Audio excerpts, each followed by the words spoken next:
Hello, good morning friends. ഇന്നൊരു തക്കാളിക്കറി ഉണ്ടാക്കുന്നതാണ് കാണിക്കാൻ പോകുന്നത്. കടുക് പൊട്ടി വരുമ്പോൾ 2 സവാള, ഇഞ്ചി, പച്ചമുളക്, കറിവേപ്പിലയെല്ലാം ഇട്ടിട്ട് ഒന്ന് വഴറ്റിയെടുക്കുക. അതിലേക്ക് 2-3 തക്കാളി അരിഞ്ഞ് വെച്ചിട്ടുണ്ട്, അതും കൂടെ ആഡ് ചെയ്യുക. ഇതൊന്ന് കുറച്ചൊന്ന് മൂപ്പിച്ചെടുക്കുക.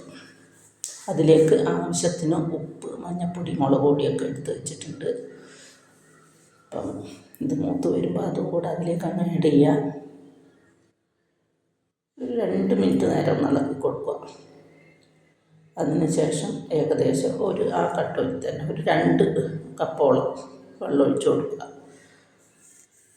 ഇതൊന്ന് തിളച്ച് വരുമ്പോൾ ഓഫാക്കി വെക്കുക. അത്രയേ ഉള്ളൂ. കാരണം കൂടുതൽ നേരം ഒന്ന് എണ്ണയിലൊക്കെ മൂപ്പിച്ചെടുത്തത് കൊണ്ട് അധികം വേവിക്കേണ്ട ആവശ്യമൊന്നുമില്ല. ഓൾറെഡി വെന്ത് കഴിഞ്ഞതാണ്. തക്കാളിക്കറി റെഡി. ഇനി ഇതിൻ്റെ കൂടെ ദോശ, അതും ഉഴുന്ന് കൂട്ടി അരച്ച് വെച്ച ദോശയാണ്.